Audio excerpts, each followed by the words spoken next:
민수기 29장을 보면 이스라엘이 지키는 그 7월에 지키는 세 가지 절기를 말해주고 있어요. 7월 1일에 나팔절, 7월 10일에 속죄일, 그리고 7월 15일에 장막절을 지킵니다. 중요하죠. 그러니까 7월 1일 나팔절은 이제 이스라엘이 신년으로 이제 지키는 그 절기예요. 우리나라로 1월 1일입니다. 나팔절은 이제 로시 하샤나라고 부르는데 탈무드를 보면 로시 하샤나에 대한 또 그 기록이 남아 있어요. 여호와께서 심판을 시작하는 날이다. 마침 요한계시록의 나팔 재앙이 이제 나팔이 불려지면 하나님의 심판이 시작되지 않습니까? 나팔절이 그렇다는 거예요. 그래서 여호와는 그날에 이제 각 사람의 행실에 따라 세 권의 책에 사람들을 기록한다는 거예요. 탈무드에 있는 내용입니다.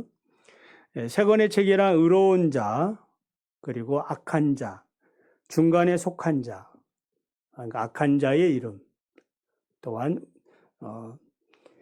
의로운 자의 이름, 중간에 속한 자의 이름, 이제 그런 책이 있다 이 말이에요. 그래서 의로운 자는 생명책에 옮겨져 영원히 살 것이고, 그리고 악한 자는 영원한 사망에 이제 처하게 됩니다. 문제는 어떤 사람이 문제예요? 의로운 자도 아니고 악한 자도 아닌 중간에 있는 사람입니다. 그래서 이 중간에 있는 이 사람, 어중간한 이 사람, 자, 이 사람에게는 이제 10일간의 유예가 주어집니다. 10일 후에는 무슨 날이에요? 속죄일이 있는 거죠. 1년에 한 번 대속죄일, 대제사장이 지성소에 들어가서 속죄하는 날입니다. 그러니까 10일의 유예 기간을 주어서 이 사람이 10일 후에 이제 운명이 결정이 된다는 거예요. 그래서 이 나팔절과 속죄일 사이에 이 10일간의 기간을 참회의 10일이라 이렇게 이제 유대인들은 이제 부르고 지킨다는 거죠. 그래서 이 기간에 이제 어중간한 사람들은 어떻게 하겠습니까? 자신의 이름이 생명책에 기록되기 위해서 열심히 이제 노력하는, 용서를 구하는 그런 이제 시간으로 보내게 됩니다.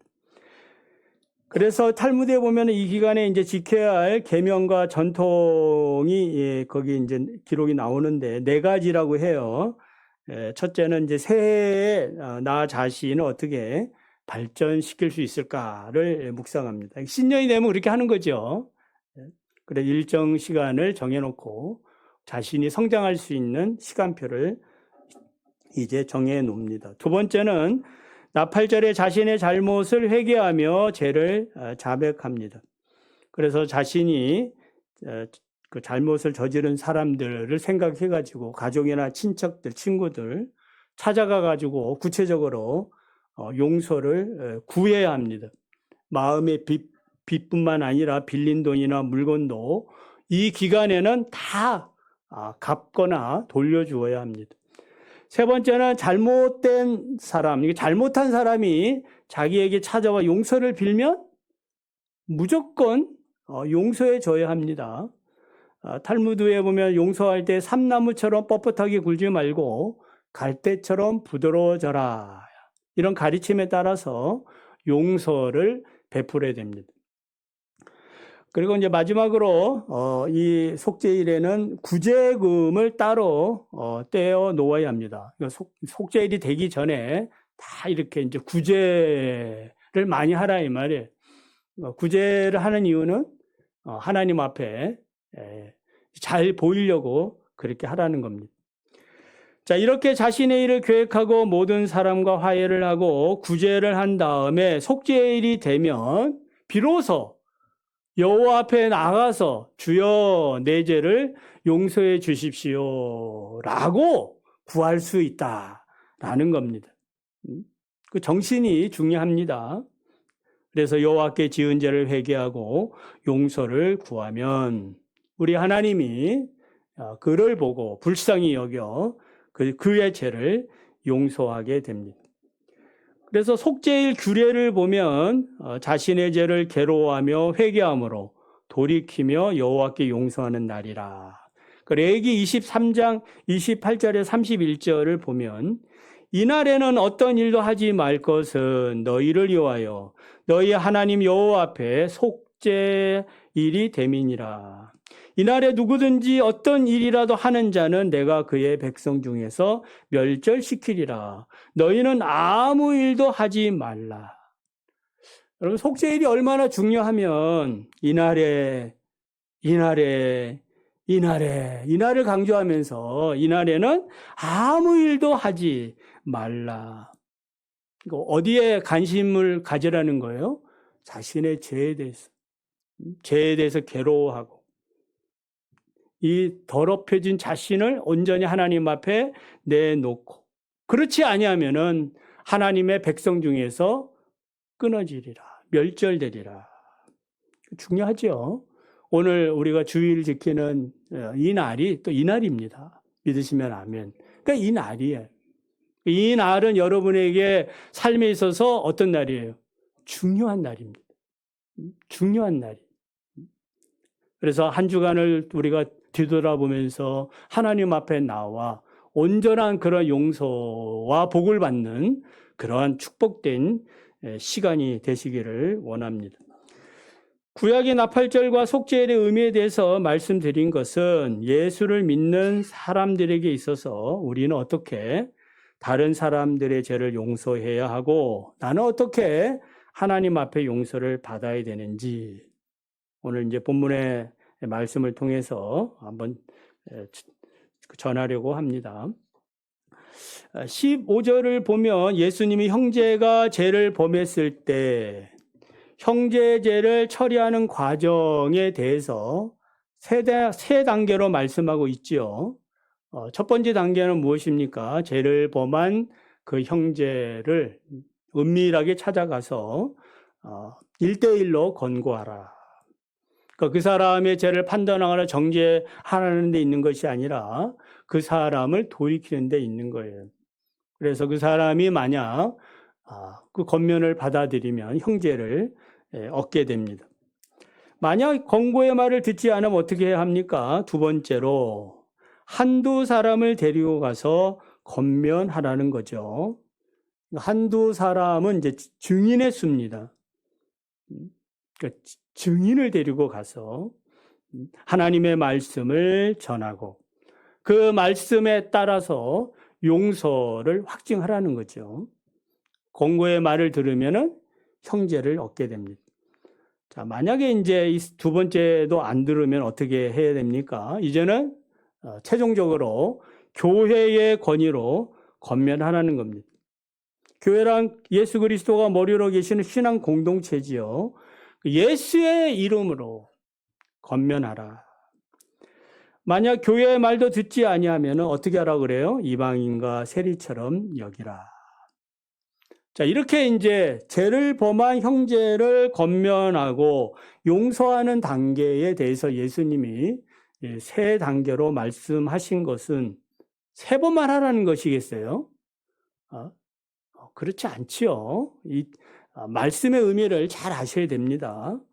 용서하는 일을 포기하지 말고 끝까지 형제를 사랑하라는 말이에요. 자, 교회의 말을 듣지 아니하면은 어떻게 하라 그랬어요? 이방인과 세리처럼 여기라. 이 말이 무슨 의미예요? 여러분, 이 말을 잘 이해하셔야 됩니다. 오해하는 분들이 많거든요. 출교하라는 거예요? 제명하라는 겁니까? 어떻게 듣고 계셔요? 목사 이야기는 아니라고 얘기하는 것 같은데. 그렇지, 아닙니다. 그 교회에서 제명시키고 그 사람과 상종하지 말아라. 그런 뜻이 아닙니다. 무슨 뜻이에요? 이 사람은 더 이상 하나님을 섬기지 않는 사람이구나. 그러니까 하나님과는 상관이 없는 사람이구나. 이것을 알고 이 사람과 상종하지 않는 것이 아니라 그 이후부터는 어떻게 대하는 거예요? 그 사람을 이제 영혼을 구원할 대상으로 생각을 하고, 형제가 아니라는 거죠. 형제가 아니고 그냥 불신자니까 불신자로서 대하라는 말이지. 이 사람을 그냥 원수처럼, 이제는 너와 나는 이제는 만나면 안 돼. 그렇게 거리감을 두고 하라는 말이 아니에요. 이해가 되셨으면 아멘. 예? 안 그러면 우리가 예수 믿지 않는 사람들을 어떻게 전도하겠습니까?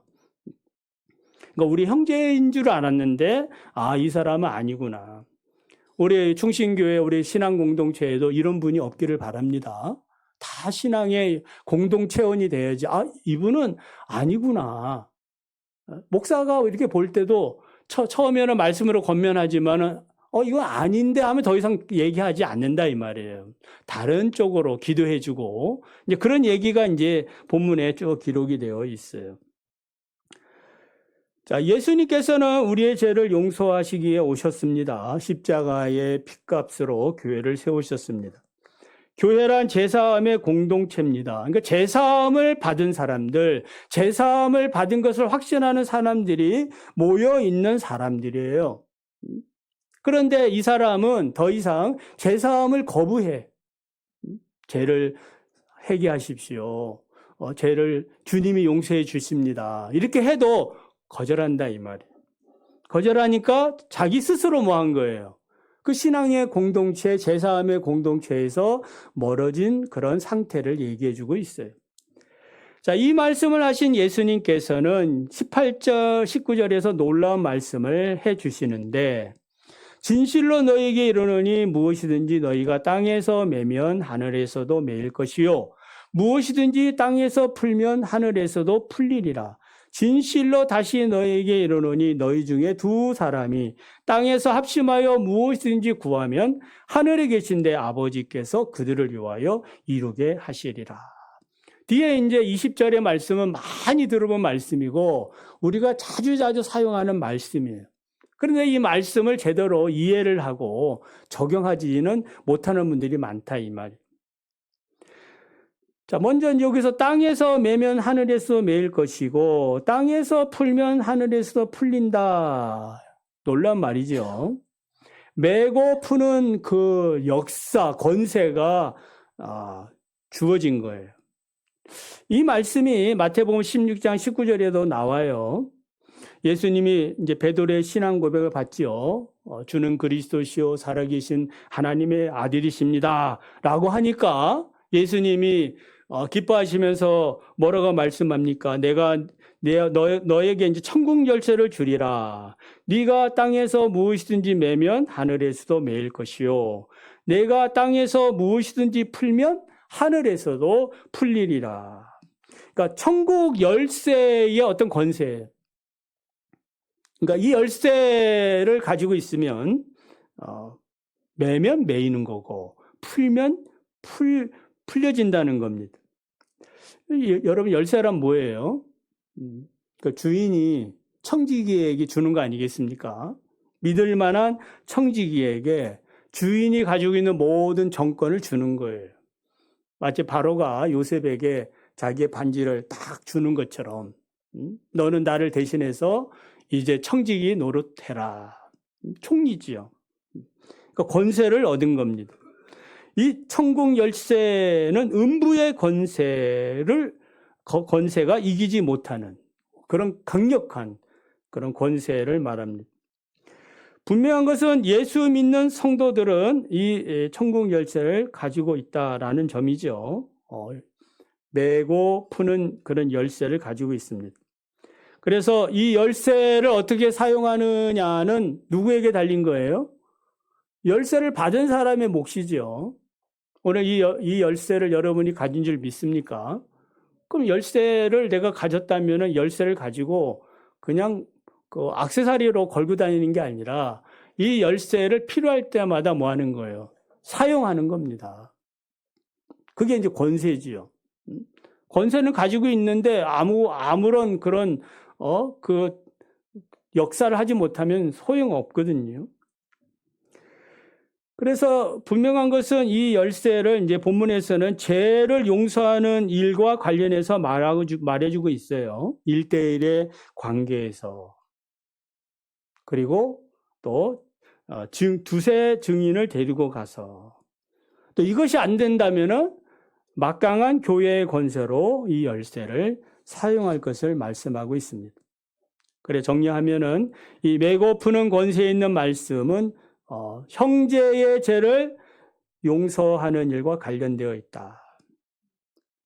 형제의 죄, 그러니까 인생의 모든 삶의 핵심적인 내용이라고 볼 수 있어요. 다 용서와 관련되어 있는 거 아닙니까? 사람 사는 것이 사소한 일에도 용서와 관련되어 있거든요. 이해하지 못하고 착각하고 오해하고 다 용서와 관련되어 있어요. 용서하면은 아무것도 아닌데 이해가 안 되고 납득이 안 된다 이 말입니다.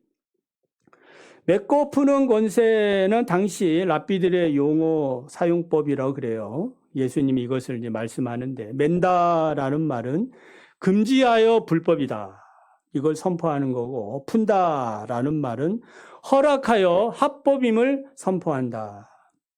그러니까 불법과 합법을 선포하는 것. 여러분 하나님의 뜻대로 살아가는 것은 무엇이에요? 합법이죠. 합법이 선포될 때에 우리 교회나 가정이나 여러분의 모든 삶이 복을 받는다 이 말이에요.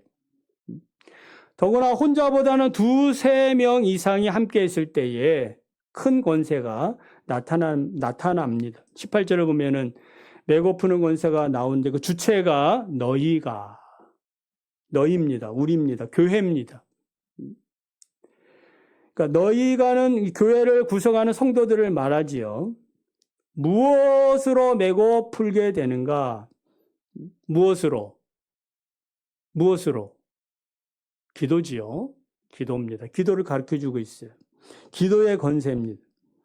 그러니까 교회가 무엇이든지 기도하면 매이고 교회가 무엇이든지 기도하면 풀린다. 믿으시면 아멘. 안 믿는 것 같아요.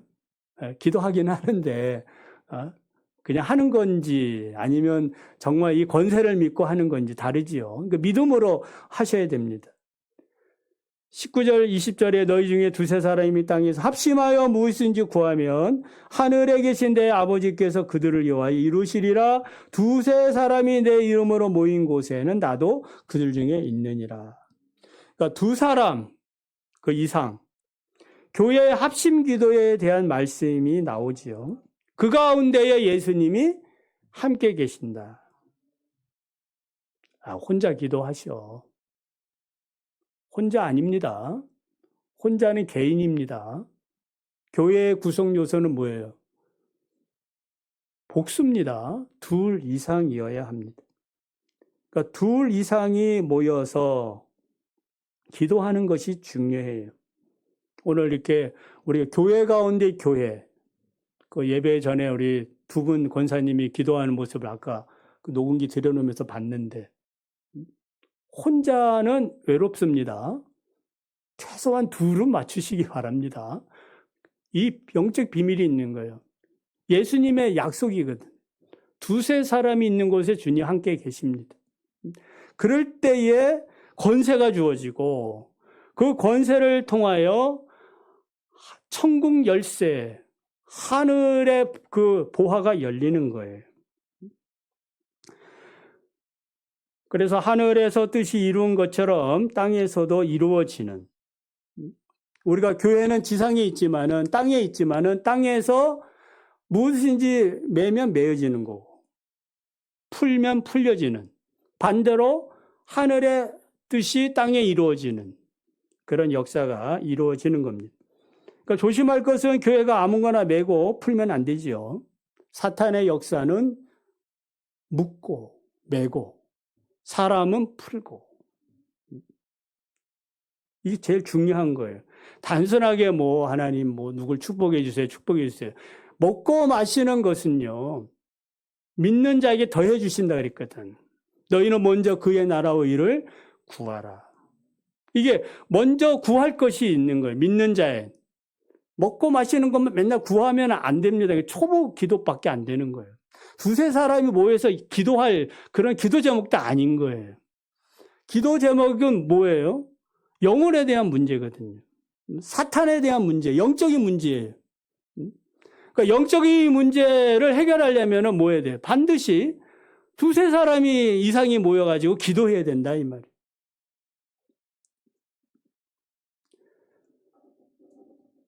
여러분, 말이 뭐 씨가 된다 그러는데, 묶어야 됩니다. 묶어야 되는 거. 부정적인 말, 불평의 말, 어둠의 말, 사탄의 말, 묶어야 됩니다. 무엇을 통하여? 기도를 통하여 묶어야 됩니다. 자, 그래서 여러분들은 모이기를 힘써야 되고, 우리가 이제 주일에도 공동 기도문을 놓고 기도를 하는데, 이런 기도문들, 함께 기도하는 것들이 참으로 중요하고 소중하게 여겨야 됩니다.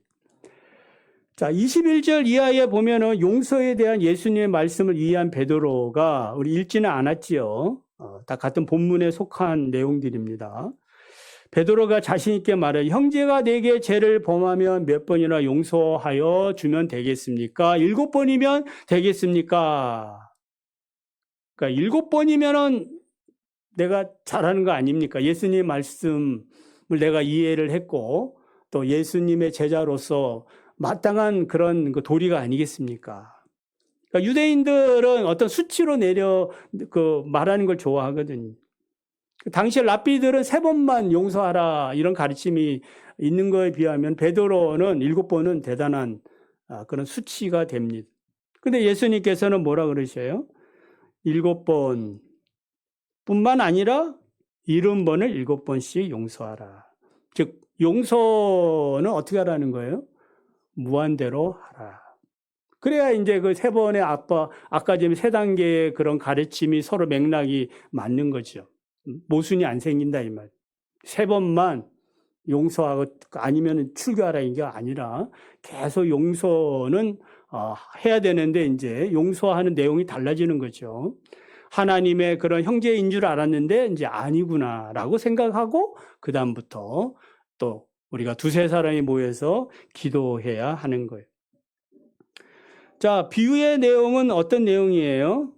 그 한 사람이 이제 종에게 그 1만 달란트의 빚을 지게 되었고 도저히 갚을 수가 없으니까 이제 그 종이 얘기하죠.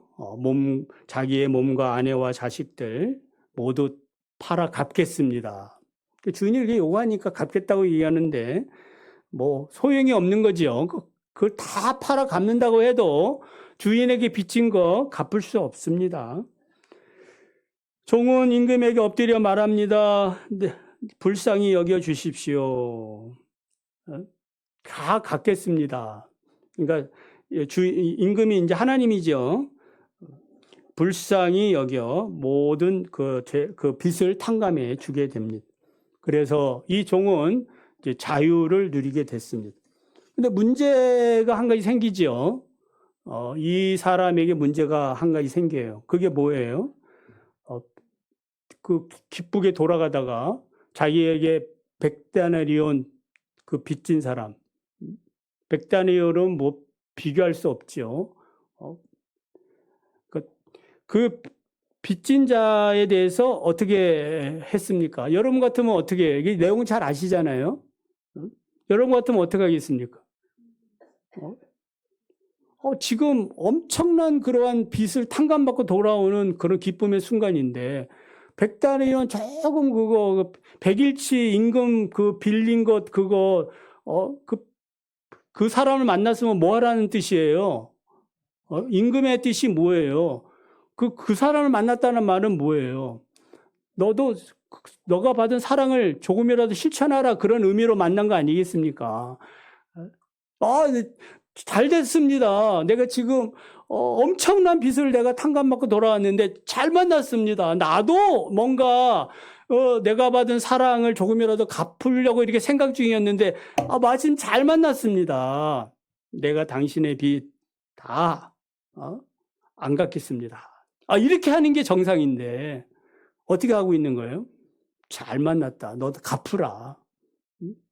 갚겠다고 그러는데도 뭐 하는 거예요? 때리고 감옥에 쳐넣는 이런 악한 일을 행했다 이 말이에요. 그러니까 임금이 이 장면을 이제 뭐 다 듣게 돼서 불러다가 소환해서 얘기하지요.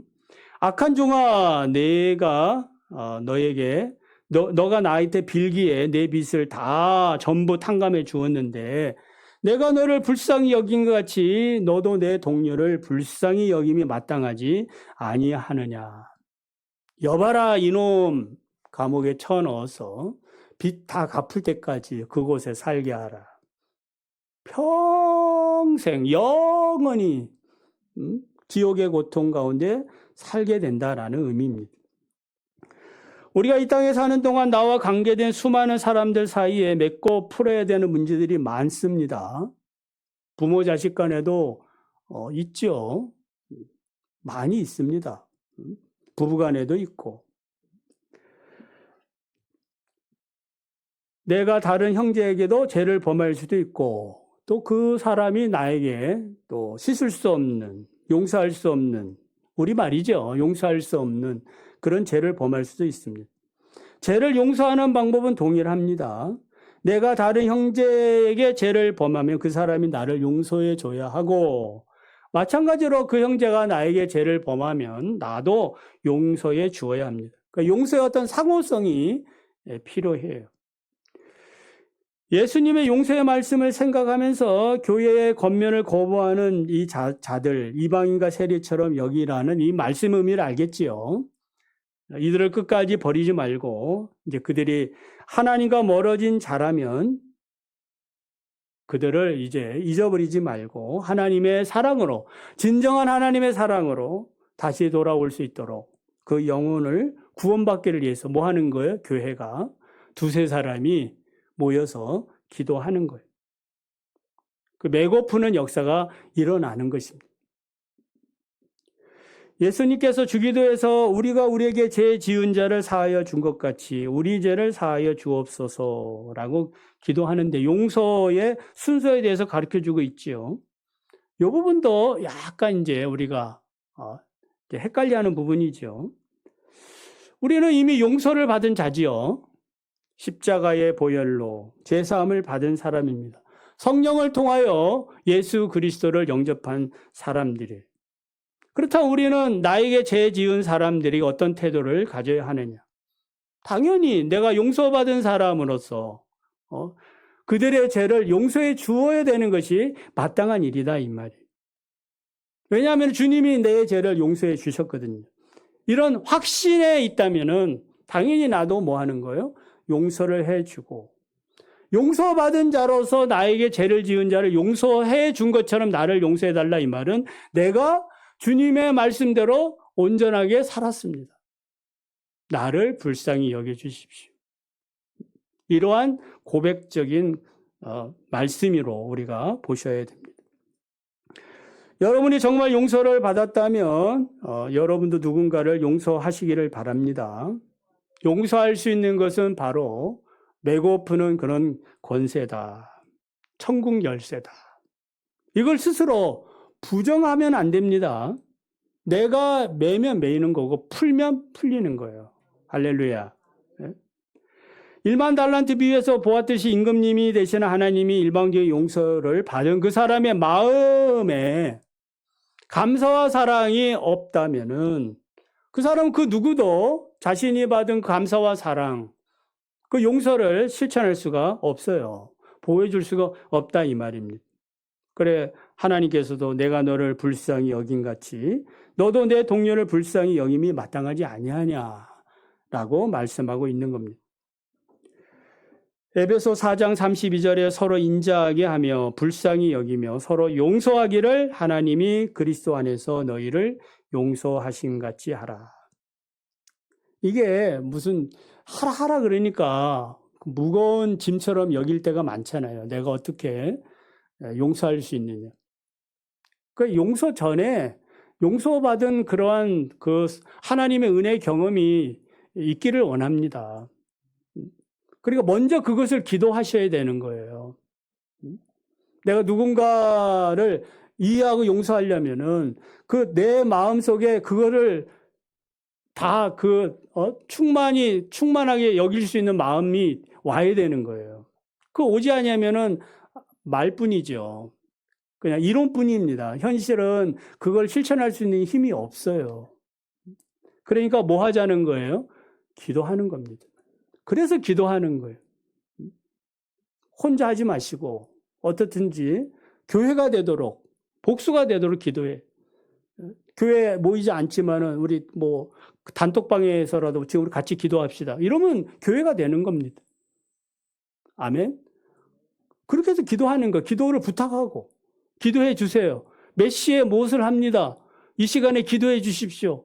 그리고 기도한다 이 말이에요. 저도 기도하죠. 그거 알면은. 하나님께서 우리의 기도를 들어주십시오. 그리고 중요합니다. 마귀의 사탄의 그런 세력들을 묶어주십시오.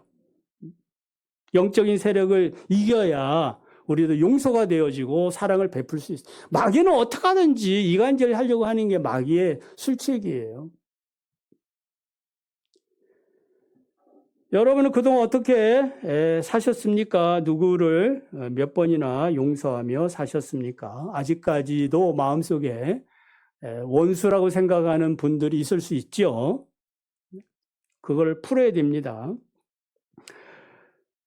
우리 모두는 하나님께 용서받은 사람들이고 나도 이제 하나님의 용서를 우리가 경험했다면은 작은 용서 시작할 수 있습니다. 메고 푸는 권세가 누구에게 있어요? 나에게 있습니다. 여러분에게 있어요. 그리고 함께 기도하는 분들에게 있습니다.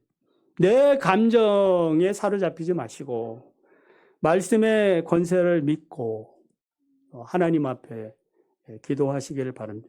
특별히 우리 여전도의 회원들, 남전도의 회원들, 우리 청년들 기도하시기 바랍니다. 기도 제목을 늘 공유하시기 바랍니다. 이게 믿음이거든요. 두세 사람이 내 이름으로 모인 곳에 주님이 함께 한다. 바로 주님이 함께 하시거든. 할렐루야. 그러니까 주님이 함께 하니까 얼마나 우리가 연합되겠습니까? 그걸 우리는 영적으로 의식을 하는 거죠. 그 강력한 주님의 능력을 우리가 믿고 우리가 용서할 수 있는 작은 것들 또 실천하며 사시기를 바랍니다.